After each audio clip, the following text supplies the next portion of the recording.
Hello and welcome to Choose FI. I'm your host, Brad Barrett, and today on the show, we have Greg from Outside 365. This is going to be a really fun one. I recently, in my FI Weekly newsletter, mentioned how I'm setting this year up for my bold move as healthiest year ever. And Greg immediately responded and said, Brad, I think I have something really interesting to bring to our community. Greg is certainly a member of the financial independence community.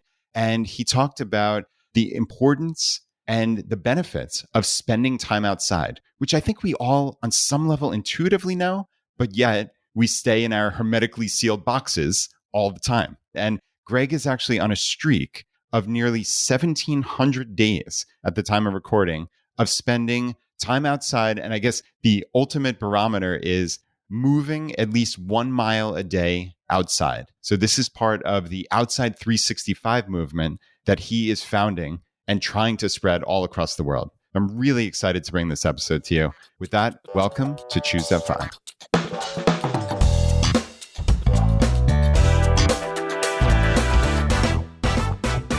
Greg, welcome to Choose FI. I'm so happy to have you here. Thanks for having me, Brad. I am stoked to be on the show. Long-time listener, first-time caller. So yeah, stoked to be here. Nice. Yeah, this is cool. I really appreciate you responding to my email.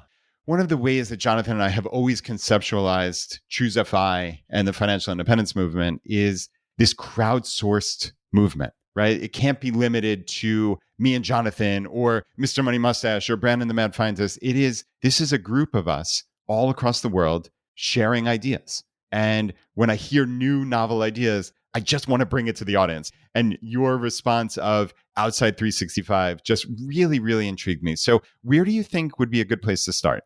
Yeah, actually, Brad, I don't know if I ever told you this, but the reason I started listening to Choose FI a few years ago was with the idea of having a community. Because like in your actual like normal everyday life, at least for me, there's not a lot of people I can actually talk to about financial independence. I was already on the journey. And I actually had sat down and I was thinking about an idea that I think I probably heard first from Tim Ferriss, that you're the average of the 5 people you surround yourselves with. And I was like, I need to surround myself with more like financial independence because like this is something super important to me. And that's how I started listening to you guys. So yeah, it's been super fun to listen to you for a few years. But before we dive too far into it, I do want to like sort of, even acknowledge some of the feelings like getting on the show. I don't know like what some of your other guests, feel when they get on here, but like as somebody that's on the journey, there is a sense of like nervousness to get on and be like, hey, I'm into financial independence and like have my name out there. So as like a bit of a prelude, kind of want to talk about that for a few minutes, just because it feels a little bit weird to be employed by a company, to be actively in the workforce, but saying, hey, I'm working towards this thing. But as I mentioned in one of my emails to you, like right now is kind of a great time for a lot of employees to be thinking about this, because as investors, we say we shouldn't watch the minor trends of the market too much, but there is like a lot of movement right now in the workforce and especially the tech industry, which technically I'm now a part of. So I've been watching articles about this for the past few months. And there's this website called layoffs.fyi that like a tech industry employee created a few years ago to track layoffs in the tech industry. And according to that website, there were 161,000 tech employees laid off last year in 2022. And as of the time of this recording, early March, already 125,000 or more employees have been laid off already in 2023. So like, that's like a huge number of people that previously had extremely well-paying jobs in what everybody thought was like the industry to be in. And we had people moving from all sorts of other industries to like retool in tech. And now some of that money's drying up. So I think it's kind of like a great moment to acknowledge that, even if you're in your career, like working towards financial independence could be like a massive, benefit to you. So just wanted to throw that idea in there. Yeah, that's huge. I totally agree. I think really what you're talking about there is almost similar to what I realized literally 20 plus years ago at this point, which I know ages me quite a bit. But my first job, it's impermanence. And I think that was actually the genesis for why I started pursuing financial independence in earnest, was seeing that at that time. So I was at a big accounting firm, Arthur Andersen, which was essentially the best accounting firm in the world. Because of the Enron scandal, the company basically stopped existing 9 months after I graduated from college. And it was wild to go through and to see the partners and senior managers and such who had worked their whole careers at this incredible firm, and it was all gone. And that impermanence really left a mark on me. I think to me, the larger point, and you see it now in the tech industry, there's essentially never going to be an industry where you can just ride off into the sunset and do this for 50 years and not have to worry about just the ups and downs of life. I mean, I think that's realistic. We like to look at the world as there's no rainy day. We can just rock and roll, YOLO the heck out of this and not worry about it, right? Save nothing. My job will always be there. But I think when you start to see there's some level of impermanence to any job, no matter how safe it is, no matter how highly compensated you are, that then speaks to, okay, maybe I should start saving for a rainy day well before that happens. And I think that's a light bulb moment for a lot of people. 100%. And like, that doesn't mean you have to use your rainy day fund either. Like, hopefully you don't. But for me as well, like, I think it takes the stress off, right? To know that, like, I don't have to be as worried. Like, I don't want to get, laid off, obviously, but like, I don't have to be as worried. And that allows me to actually perform better in my position because I'm not feeling like I've got my back up against the wall the entire time. I can still make the aggressive moves to like do the work that really needs to be done, say some of the hard things because I feel like I've got this latitude to do my best work and not be scared all the time about losing my job. So I think it's a good angle to think about. I think it's a great angle to think about. And the irony of this is you're saying on some level, there's some nervousness and trepidation for while you're still working, coming on a financial independence podcast, or I don't know if you're talking about your specific case, or even just talking about FI because you're worried, oh, what would my employer think if they knew X, Y, and Z? But on the other hand, you can say to that employer potentially, or just as a mindset of, wow, I'm actually choosing this job because I have the proverbial FU money, right? And I have a significant net worth and I'm not living paycheck to paycheck. I'm not living a life of scarcity where I'm worried all the time. I'm actually choosing you for the finite number of years that A, I'm on this planet, or B, that I'm in the workforce. I'm choosing your company. Like that to me it's just such an interesting reframe, but that's pretty powerful. I think so. Like, that's a great way to put it, actually, Brad. And I think this will connect to what we talk about a little bit later, but that connects all the way to the idea of living in alignment with your values and choosing like how you want to spend your time because you don't have much of it. So like, why not work for a company that you choose, that you're passionate about the work? I realize it's not always possible, but it's something to at least consider and think about. Yeah. And it's something to aim for and strive for. And I always talk about directional accuracy. If you have that of living in alignment with your values as kind of like that North Star, as you're saying, a lot of us wouldn't necessarily think that for our job. Our job is a means to an end, is the way to write it off. But it doesn't have to be. Every aspect of your life can be congruent with those values. And I think this was a very unexpectedly positive start to the episode here. What's cool about these podcasts is you don't know what we're going to talk about. I think this is really critical that everybody understands this. Hopefully this came through. And I think this is a perfect launching point for living in alignment with your values in other ways, because that's really the brunt of the conversation today about how do we extend this beyond just work. So now, okay, I want to spend more time outside. I want to be healthier. I want to spend time with family and friends and not just sit around watching TV, right? Like the easy ways. How did you start thinking about living in alignment with your values and really the outdoors ultimately? Because that at its essence is what we're talking about. Yeah, definitely. So I was at this point in my life where I've always valued going outside a lot. And like, I was probably way more active than the average person. Like, I've been in the mountain bike media industry my entire career. I've been mountain biking, downhill skiing, hiking, doing all the outdoor sports my entire life. But I hit this point where I was working from home. I was behind the computer 40, 50 hours a week, maybe more. And even if I would get outside 3 or 4 days a week, I realized that I could often go 3 days without leaving my house. And I was like, man, I know what I value, and it's going outside and being active, being in nature as just this one microcosm, not all my values, but this one value. And I was like, I'm not living in alignment with this value. It's like, how do I go about changing my life in order to just make sure that I'm living in alignment with that value a little bit every single day?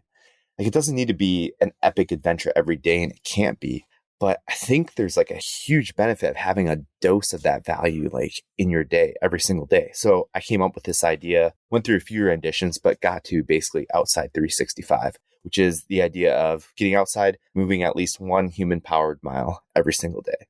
And like you might think 1 mile is too small to be significant, but like I found that actually it can be super powerful. And sometimes the 1 mile days are actually the most powerful because those are the days that you wouldn't have gone outside normally. And maybe you're making yourself like prioritize this and get out. And then those are the days you need it the most. That is really interesting. I love that last little aspect because, yeah, on some levels you'd say, oh, of course, the 10-mile hike day is going to be vastly more important than the day it was raining and I went outside and just eked out that mile.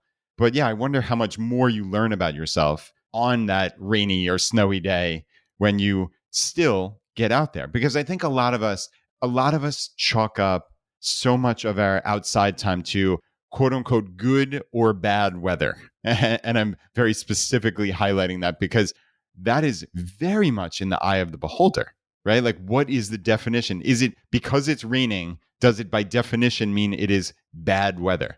Okay, maybe not. But I think so many people immediately say, oh, of course it's raining. That's terrible weather. What do you think about that? There's a common phrase in the outdoor industry that there's no such thing as bad weather. There's just bad clothing. But Nice. I have definitely gone out in tons of weather that's like suboptimal or maybe even like borderline life threatening.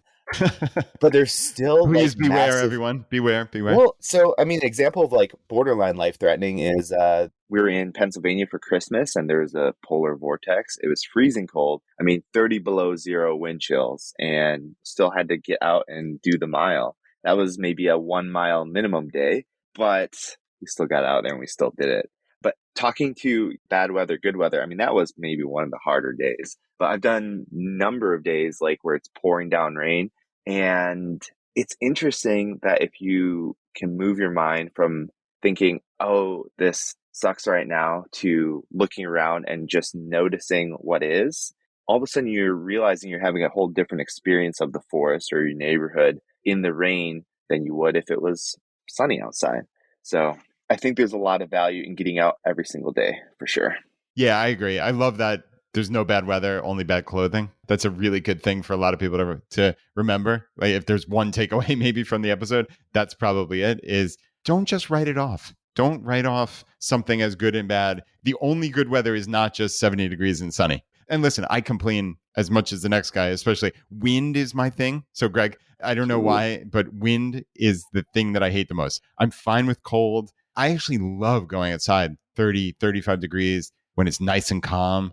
That is just one of my favorite times to be outside. And like you said, you just throw on some extra clothes. And for me, it's just a hat and gloves and I'm good to go. A lot of this also is facing a little bit of adversity too. I think there's great value just for human beings. Again, I said in the introduction that we live in these hermetically sealed boxes where it's essentially 70 degrees, 365 days a year, but that's not good enough. I think there is great value to human beings for overcoming adversity, even when it's, in this case, self-imposed. I think that is a really valuable thing. And okay, for me, it's wind. I know it sounds ridiculous as I'm saying it out loud, and people are probably laughing at me all across the world here, but it just annoys the heck out of me. It always has. But that's even more reason to go out when it is specifically windy to me. I think we should double down on this idea of overcoming adversity because that's really what it comes down to.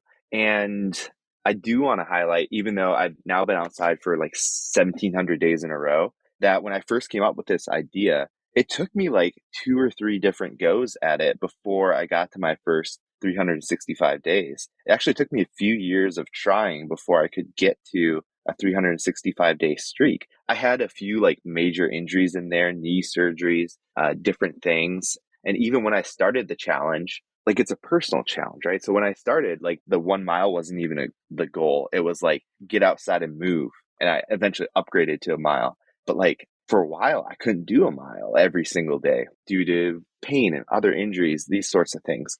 But the human body has evolved to like perform under stress and to respond well to these stressors. And that's one thing I've learned is like, I've gotten healthier, I've gotten fitter, I've gotten more resilient through doing this. And I think that can't be understated.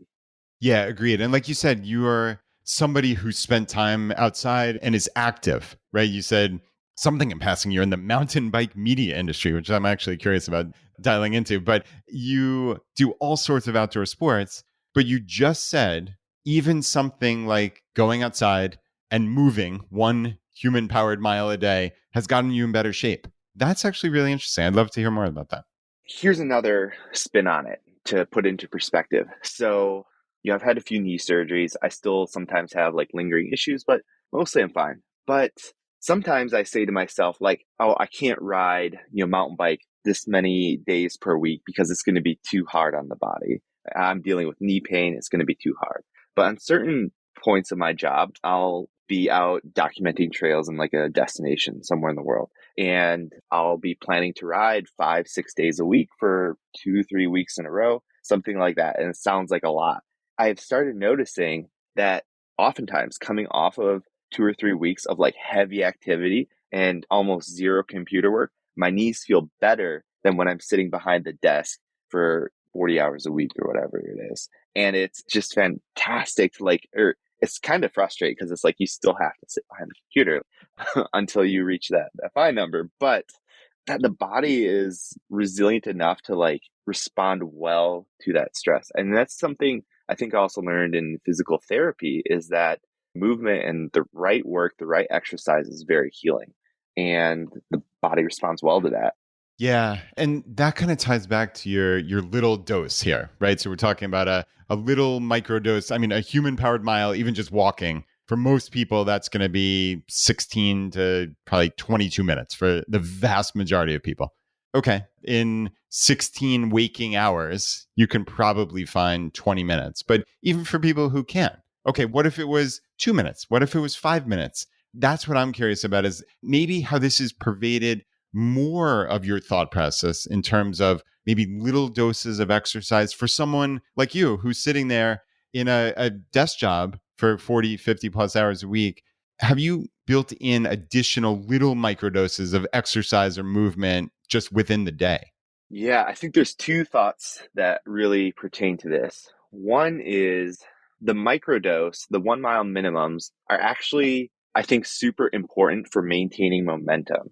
In the sport of mountain biking, being a good mountain biker is all about maintaining your momentum, essentially. Like if you look at all of the tactics in mountain biking, all it boils down to maintaining momentum. The same thing applies in life.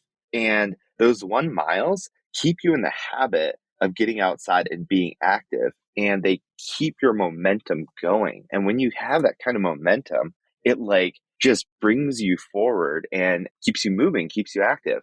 So I think momentum is just hugely critical. And actually, if you're thinking about getting started, I also like to think about maybe having momentum coming into the challenge. So this is a bit of a side now, but I just want to throw out that if you haven't done much activity, it might be a good idea to build up some momentum before you think about going 365 days. Because I mentioned earlier, it took me a few years before I got to 365. And my current streak, uninterrupted streak, I had been fairly active for several months leading up to it. And I was like, hey, I'm feeling pretty good. I'm actually going to take a couple days off, rest, and I'm going to dive into it because I'm feeling like I've gotten the momentum built up to actually do this thing now.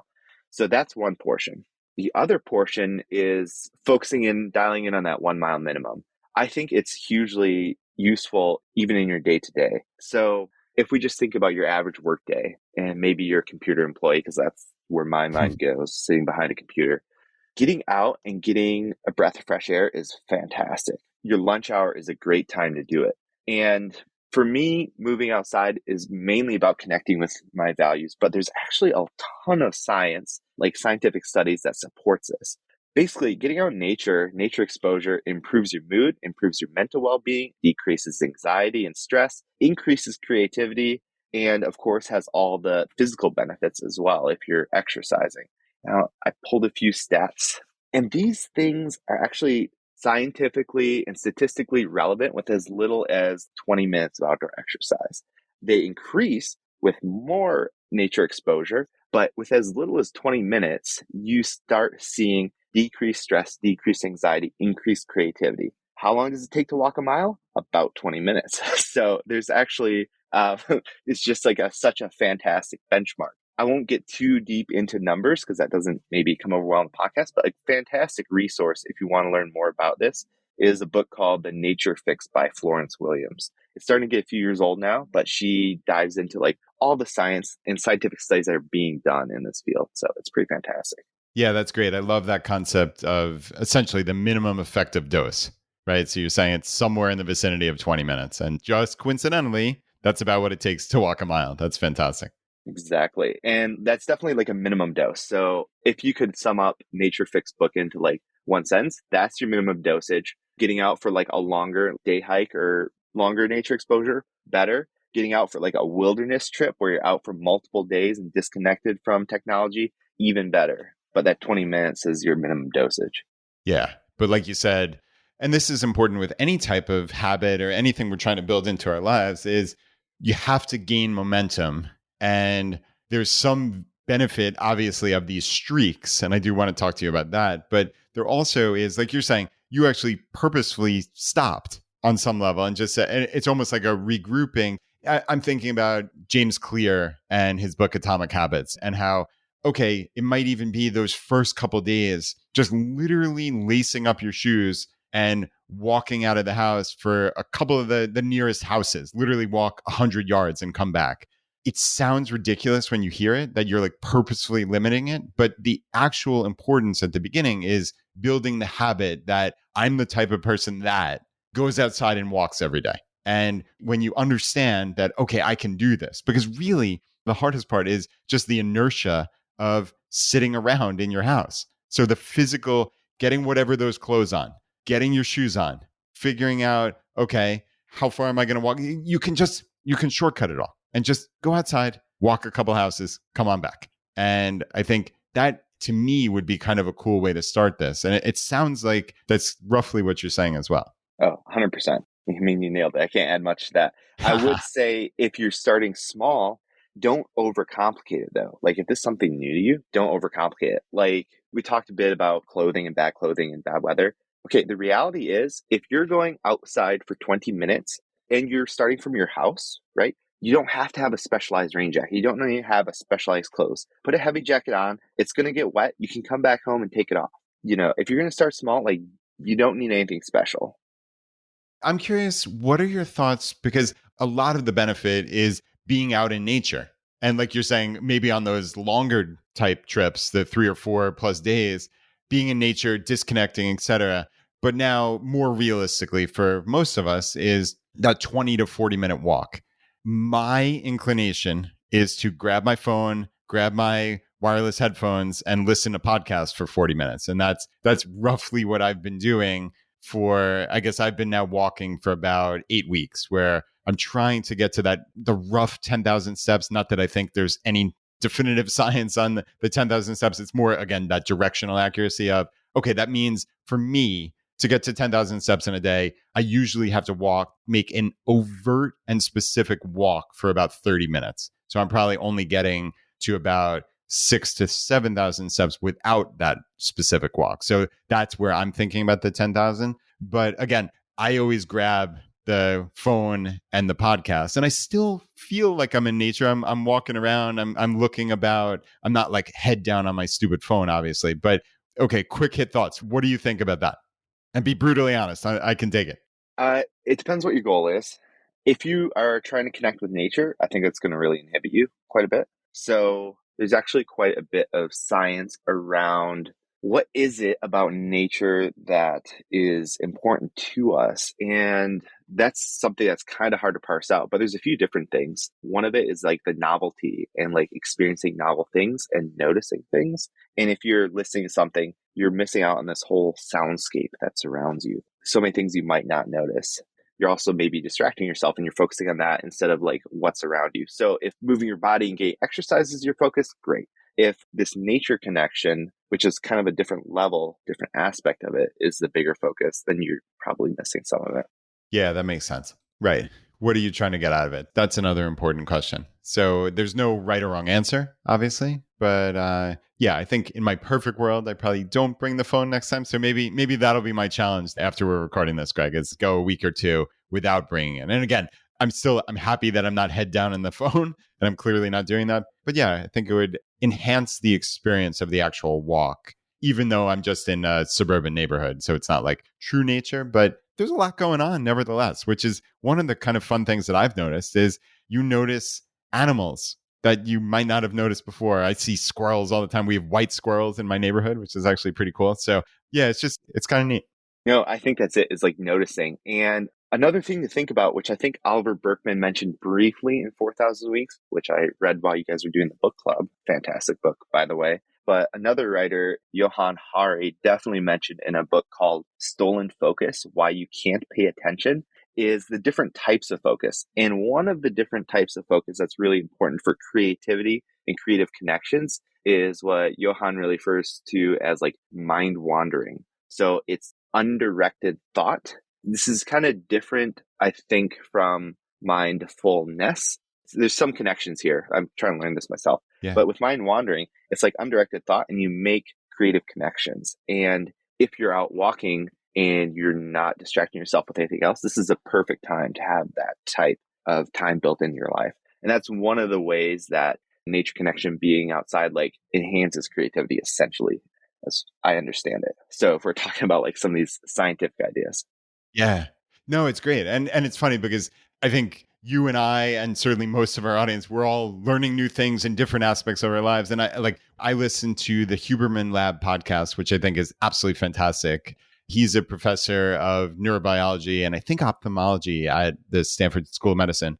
And he is constantly talking about getting certain types of light at certain times of day for your circadian rhythm that will actually help and aid in your sleep as well. So he's constantly talking about getting low angle sunlight. So essentially right around the time of sunrise. And then also similarly low angle sunlight at night in terms of you're setting your circadian rhythm to the climate and the area that you're living in essentially. So I am trying to now like double these like positive benefits of, okay, if I can. And I think one of the most important aspects of this whole conversation, Greg, for the audience to take away is don't let the perfect be the enemy of the good. So just because you can't walk at precisely sunrise and precisely sunset doesn't mean this is all for naught. This is just yet another thing I have in the back of my mind that if all things equal, I really like walking in the morning when it's quiet and nobody's around. It's lovely.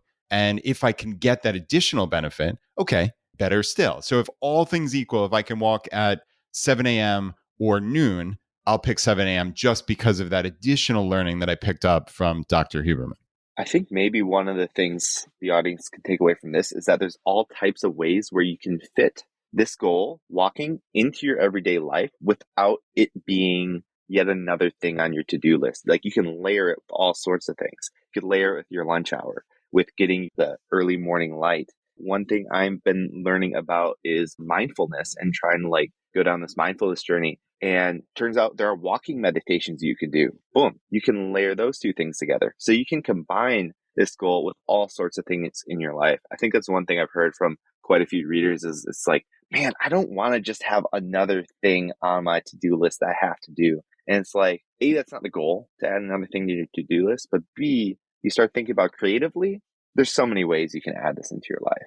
Yeah, I think that's great. And again, going with the minimum effective dose and going with what's the easiest, right, to establish that habit. I think clearly walking out of your front door, walking in a 20-minute loop and coming back, or even 10 minutes out, 10 minutes back, that's the easiest possible way. So I think that is going to be a massive benefit. You talk about 80-20 analysis, that's probably 95-5 right there. But I'm curious, so now you're coming up on 5 years of doing this, which is wild. That's really, truly incredible. And again, I mentioned I want to talk about the streaks, but we'll punt that for a little bit here.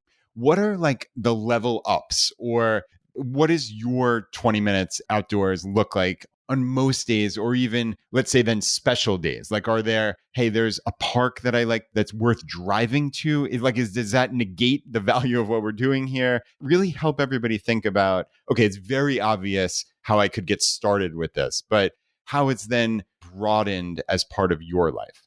So for me personally, I already had the big chunks in my life, and I was backfilling these 1 mile minimums into the spaces where I wouldn't have been doing anything otherwise. But if you're starting afresh, I think starting with the minimum dosage is a great way to begin. But then think about like ways you can maybe increase that. So an example would be on the weekends when you've got more time, maybe instead of doing 1 mile, you're doing a few more miles. Maybe you're driving to a trail or a park and you're doing a longer hike.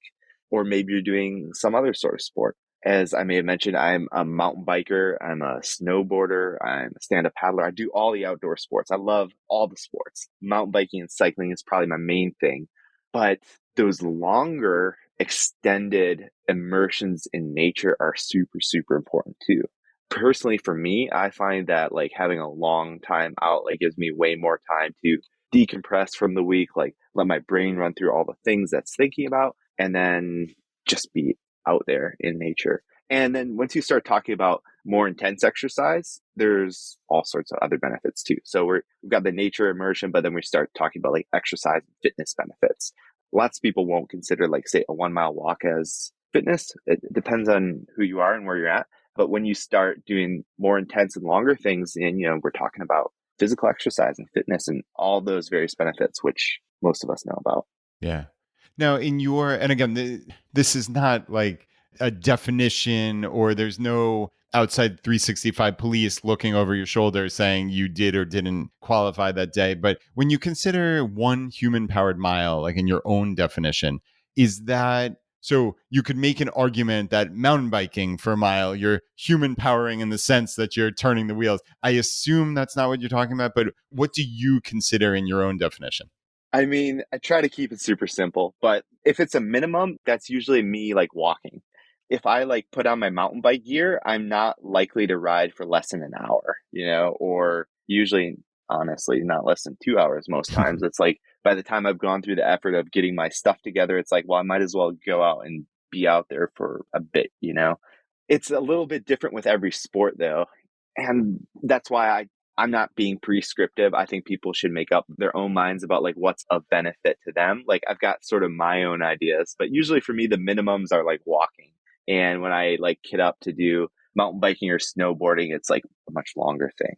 Yeah. I do think one idea connected to that that's super important is one of the most important things for me personally. I really need to vary the sports I'm doing in order to be active every single day. I can't do the same thing every day. Maybe walking would be the exception, but it's super important for me to put some variety in my routine because I can be kind of prone to overuse injuries if I do the same thing too much every single day. But if I have a few different sports that I'm changing it up, I'm using different muscle groups, I'm working my body in different ways, all of a sudden you add a couple different sports on top of each other, getting to 365, especially for me, is much more doable. So I think that's an idea that a lot of people could take is like, hey, it doesn't have to be just one thing. Sometimes you get too obsessive about one thing that's not healthy, and adding a few different sports can add a lot of variety to it and make it a lot of fun. Yeah, variety is absolutely critically important. And I think that other aspect, like you said, of getting to 365. So that clearly was the goal at first. And there were some starts and stops. This wasn't like, okay, you started 1700 days ago and you've had this perfect straight line between here and there. And I think a lot of it does come, to me at least, to that concept of the streak. And I think back to my best friend growing up. His name is Mark. And he always he had these running streaks. And as long as he kept that streak up, he could essentially do it forever. But once he broke it, I feel like, and this happened to a lot of us, it all came crumbling down. There was some aspect of that momentum that just keeps us moving forward, and adding those numbers to the days.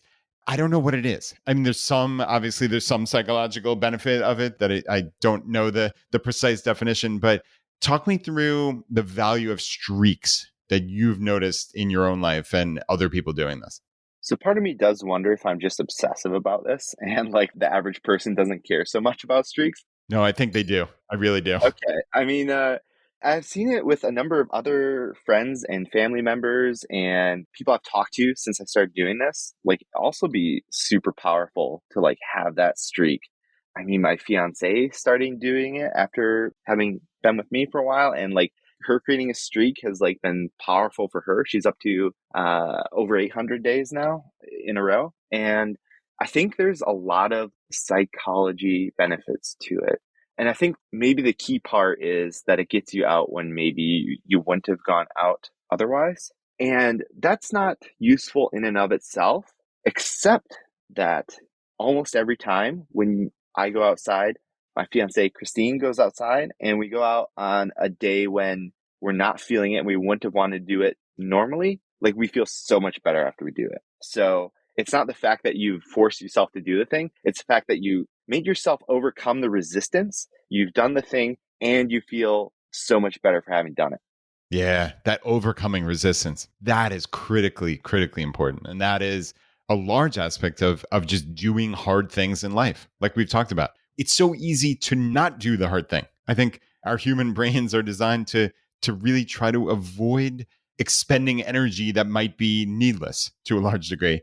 But feeling that resistance, seeing it, and then overcoming it, man, that does feel fantastic. And you're describing also maybe another benefit, right? We talked about health benefits, physical benefits, psychological, etc. But being with your fiance is not an insignificant benefit either, right? Maybe being outside, again, we talked about the benefits of okay, being in nature, solitude, etc. But I think some aspect of this might be communal as well if you decide to maybe spend that time outside with someone else. It doesn't have to be every day, but I think that could be a benefit as well. Oh, 100%. I mean, it comes back to the idea of you can layer all sorts of things onto this goal. Personally, for me, like a ton of my community and almost all my friendships are connected to mountain biking or outdoor sports in some way because it's a shared value. And it can even be to the point where this shared pastime, this shared experience is a way that you can connect with other people. A different Johann Hari book, actually, this guy has written a few good ones, is about lost connections and about how we aren't nearly as connected to other people as we need to be. And there's a lot of issues, but outdoor sports is actually a fantastic way to like meet new people, connect with people, and have a shared interest above and beyond just making small talk over coffee. And so it can be super powerful. Yeah, indeed, Greg. I totally hear you. And for the last little segment of the episode here, I wanted to actually shift to another aspect of your life that I think is really interesting that I know essentially nothing about. I've heard of it dozens upon dozens of times. I just don't know what I don't know, but it actually is in alignment with a lot of the things we've talked about, which is community. It's getting outside, it's traveling, it's exploring, it's living in alignment with your values. There's all of these things. And this is the concept of van life. So you can tell in my voice, like, I don't know what I don't know here. So let's start with what the heck is van life and how long you've been doing this for? So van life definitely isn't big on your side of the country, or not as big yet. Anybody from Colorado will probably roll their eyes just slightly. But I actually started traveling full time about 4 years ago. And at that point in time, I had like a little pull behind camper. I did a 5 month road trip across North America. I was traveling internationally, but then COVID shut that down. And one transition then was getting into van life. And so van life is essentially living in a converted cargo van that is converted into like a camper van. Generally speaking, can be more affordable than buying some types of RVs or pull behind trailers, and is a lot more portable. So top vans that are often used for this are things like the Dodge Ram ProMaster, the Mercedes Sprinter van, or like the Ford Transit. So that's kind of the basic idea. Okay. So your house and car are one and the same essentially, which is super cool. So how much actual travel is there? Because I guess it could depend on the individual person, right? Because I guess theoretically you could stay in a place for a significant amount of time, as long or as short as you want. Is that roughly accurate? Oh yeah, you could. The beauty of van life is you can do whatever you want with it. Nice. And I use it to live in alignment with my values and spend more time out in nature and more time exploring new trails and checking out new areas of the continent that I haven't been to. Some people use it as a means of like living very affordably, and that's an aspect for me, but like I use it mainly as a means of traveling affordably and seeing new places and living in nature. So I'm definitely a big fan of slow travel and not going too fast or skipping over things too quickly. But like as an example, our biggest adventure of last year was driving to Alaska and back. So we traveled as far north as like a little bit north of Fairbanks and then came back down. But did that over the course of about 5 months and spent, several months in British Columbia and the Yukon on the way up and on the way back. So that was kind of our big adventure from last year. Huh. That is super cool. So, in your mind's eye, do you have a home base or is it just essentially we are travelers? We are travelers, essentially, because I had already been traveling full time pre van life. The last place I lived full time was Salida, Colorado for about 7 years. The closest thing I've got to a home base are some friends in a storage unit. Like I don't have an apartment, I don't have a house. And I actually met my fiance like while traveling, and she was also traveling too as a speech language pathologist. And it's like, well, we could travel together. So it's sort of like went from there. That's really cool. And then I guess in this day and age, especially post COVID, where going into the office isn't certainly as prominent as it used to be, I'm assuming this is actually much more doable for people who might not have thought that this could ever be an option for them. Have you seen an uptick in the number of people doing this? Oh, yeah, there's been a massive uptick. Personally, I've been mobile and remote my entire career. So COVID didn't really affect that all for me. But I mean, van life got extremely hot like mid COVID to the point where it's almost impossible to get a van or a camper. Some of the big builders were like backlogged for years. Like it was huge. Lots of people have seen an ability to be remote and travel more widely. In fact, even my fiance is like her job has changed a little bit and is actually like she was doing 3-month travel contracts and now she's actually working online from where we're at. It's pretty cool to see that people have those opportunities. And honestly, some of the technology too is like changing so rapidly as to make it more sustainable. Like we just, as an example, bought Starlink like a month ago for the first time. And that alone is going to just transform like the ability of the places we can be and where we can work. Like it's pretty cool. Huh. So, right, for people who aren't familiar, Starlink is, I guess that's Elon Musk's internet company, right? Exactly. But like it's just technology that didn't exist until basically now, like it's super new. And so you can connect to a satellite without having to have a cell tower in between. So you're no longer restricted by like whether or not you have cell phone service. Basically, as long as your unit can see the sky, you can have internet, which is kind of incredible and faster than that. Nice. Yeah, I mean, you're recording this from from your van life scenario here with Starlink, which is pretty wild. So, yeah, it's cool. I'm curious. So, I guess in light of that, with okay, Starlink, and you're talking about technology changing all the time in terms of tech and the costs of this type of lifestyle. Like, what have you seen in terms of okay, this cost me X versus when I used to live in Colorado full time and all the trappings of a regular life? Like, I mean, this at its heart, you're a member of the financial independence community. How do you think about like what does my life cost now? I think this is a great question that really hits close to home for the FI community.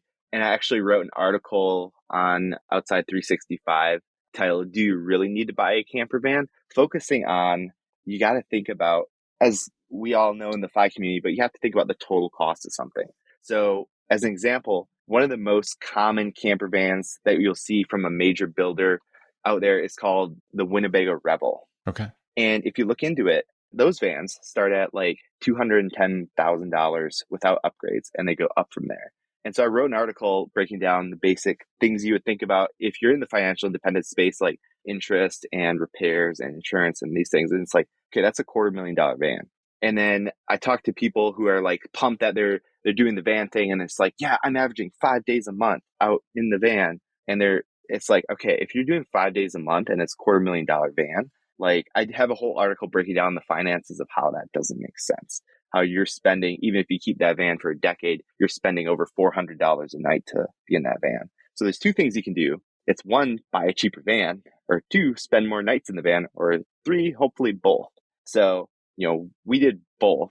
But when I think about like what my life costs, for me, the main goal of doing van life isn't necessarily to spend as little as possible, although you could do that, and there's people that do. It's to be able to travel affordably. So I've got a spreadsheet I actually created, and Christine says it's her favorite spreadsheet that I've created. So we've got favorite spreadsheets over here. Yeah, really. But I broke down like the costs of the van, like the van purchase, some of the upgrades and repairs we've done. But then when I think about costs, I'm more comparing it to like what would it cost for us to travel to these incredible places and see these things. And I've basically analyzed the cost of a cheap hotel room in each place we've been versus the number of nights we've been there. So I'm not sure how many nights we'll be up to by the time this airs, but we've been in the van 582 nights. So I've actually like over the past like 2 years been like, okay, hotel room costs this much here, this much here, this much here. So to put in perspective for people, our van costs 65 for the van, the build, the whole thing from a company called David Matt Vans. We think they do some of the best value vans on the market.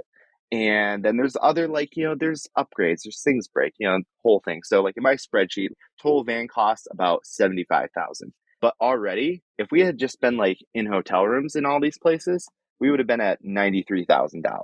Like we've already not only broken even on the van, but saved well over $20,000, about $20,000. So I like to think about it in comparison to like, what would it cost to travel to these places and have these experiences? Because that's essentially why we're doing it, right? We're not doing it to like live in the same town and just save on rent, which you could do, but it's a different goal for us. Yeah, I hear you. And something you said in there is just so important, which is it's not about spending as little as possible. In essence, that's probably the best way to describe the new financial independence concept, right? I think that's something that we've done, if I can say very humbly, we've done really well here at Choosify, is taken something that was this very niche, very extreme concept of FIRE that was only applicable to certain people, it seemed, and really democratized it and made it something that, okay, this is not about depriving yourself. It's not about winning the Olympics of being as cheap as you possibly can, because that's not living a good life. What we're doing here is we're trying to be financially mindful with the overarching theme of living that great life, however you define it. You obviously have to make decisions. And I think clearly, by any definition, having a significant savings rate is important and will always help you and will give you more of those options, even going way back to the beginning of the episode, talking about where you want to work, having money in the bank, having FU money, being Coast 5, every step of the way gives you more options. But at its heart, what we're doing here is trying to live the best life we can. And I think it's cool that you have connected a lot of these things you value all wrapped up into one. And it's really neat to see your story. I'm just so thrilled that you reached out to me. This has been fantastic. Well, thanks, Brad. Yeah, definitely stoked to be here and talk about it for sure. Yeah, I appreciate it. So I definitely want to get from you a bunch of your links. So your blog is outside365.blog. So everybody can find it there. We will have this in the show notes. So you can always find that at choosify.com or just in the show notes for the podcast player that you're listening to this on. And you also mentioned, I think, that company that helped really kind of trick out your camper van here. So we'll if you could send that to me, we'll link that up as well. That sounds pretty cool. And anything else that we talked about, we will definitely have in the show notes. So Greg, any final parting thoughts? Anything else you wanted to pass along to the audience or ways people could reach you?